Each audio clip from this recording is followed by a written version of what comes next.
Chapter 2 Blood and Stone. A few weeks later, I was hurt in the hockey match at Cornell University. My face was badly cut, and the officials gave me the penalty for starting the fight. 5 minutes. I sat quietly in the penalty box while the team manager cleaned the blood off my face.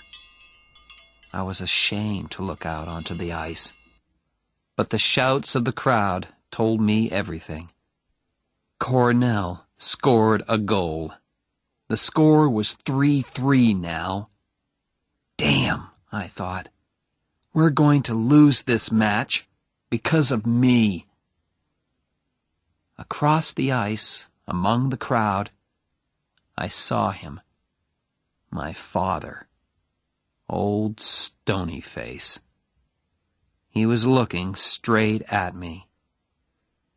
"If the meeting finishes in time, I'll come to Cornell and watch you play," he had told me on the phone.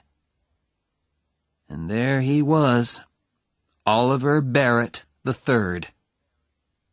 What was he thinking about? Who could say? Why was he here? Family pride, perhaps. Look at me. I am a very busy, important man, but I have come all the way to Cornell just to watch my son play in a hockey match. We lost, 6-3. After the match, the doctor put 12 stitches in my face. When I got to the changing room, it was empty. They don't want to talk to me, I thought. I lost that match. I felt very ashamed as I walked out into the winter night. "Come and have dinner, son," said a voice. It was old Stony Face. At dinner, we had one of our non-conversations. We spoke to each other, but didn't actually say anything. These non-conversations always started with, "How have you been, son?" and ended with, "Is there anything I can do for you?" "How have you been, son?" my father began. "Fine, sir." "Does your face hurt?" "No, sir." It hurt terribly. Next, old Stony Face talked about playing the game. "All right, son. You lost the match." How clever of you to notice, Father.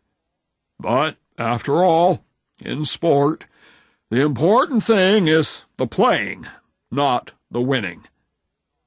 Wonderful, I thought. Father was chosen for the Olympic Games, and now he says winning is not important. I just looked down at my plate and said, "Yes, sir," at the right times. Our non-conversation continued.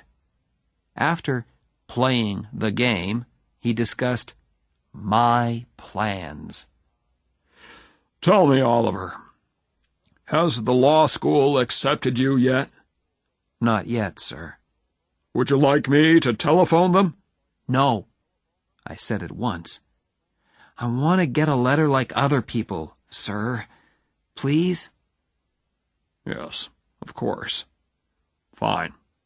After all, they're sure to accept you." Why? I thought. Because I'm clever and successful? Or because I'm the son of Oliver Barrett III?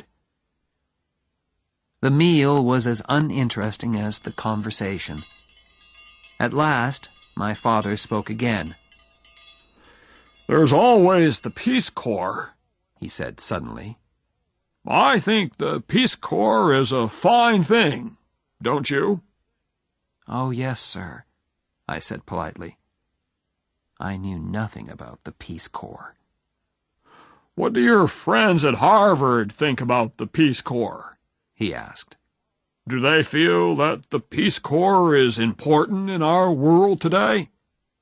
"Yes, sir," I said politely, just to please him. After dinner, I walked with him to his car. "Is there anything I can do for you, son?" he asked. "No, thank you, sir. Good night, sir." Our non-conversation was finished. He drove away.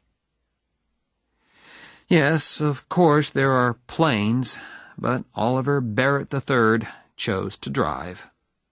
My father likes to drive. Fast.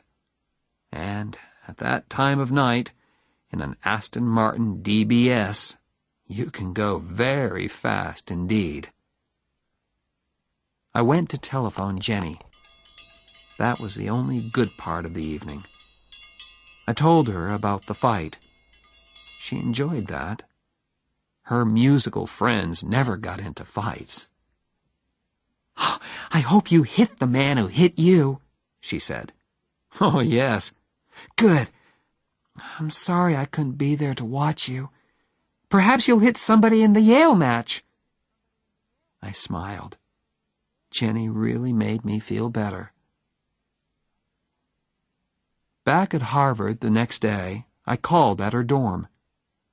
Jenny was talking to someone on the telephone in the hall. "Yes, of course. Oh, yes, Phil. I love you too. Love and kisses. Goodbye." Who was she talking to? I had only been away 48 hours, and she had found a new boyfriend. Jenny did not seem ashamed. She kissed me lightly on the unhurt side of my face. "Hey, you look terrible." 12 stitches, Jen. "Does the other man look worse than you?" "Much worse. I always make the other man look worse." We walked to my MG sports car. "Who's Phil?" I asked, as carelessly as I could. "My father." I could not believe that. "You call your father Phil?" "That's his name. What do you call your father?" "Sir." He must be really proud of you. You're a big hockey star, and you're always successful in your exams." "You don't know anything, Jenny. He was good at exams and sport, too. He was in the Olympic Games." "My God! Did he win?" "No. Actually, old Stonyface was 6th, which makes me feel a little better." Jenny was silent for a moment. "Why do you hate him so much?" she asked at last. "I'm Oliver Barrett IV, I answered. "All Barretts have to be successful, and that means I have to be good at everything all the time. I hate it." "Oh, I'm sure you do," laughed Jenny. "You hate doing well in your exams. You hate being a hockey star." "But he expects it," I said. "If I'm successful, he isn't excited or surprised. He was a big success, and he expects me to be the same." I told her about our meal and our non-conversation after the Cornell match. But she didn't understand at all. "You say your father is a busy man," she said. "But he found time to go all the way to Cornell to watch you play. How can you say these terrible things about him when he drove all that way just to watch your hockey match?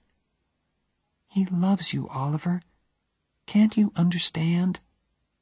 "Forget it, Jenny," I said. She was silent for a moment. "I'm pleased you have problems with your father," she said at last. "That means you aren't perfect." "Oh, you mean you are perfect?" "Of course not, Preppy. That's why I go out with you." Jenny loved to have the last word.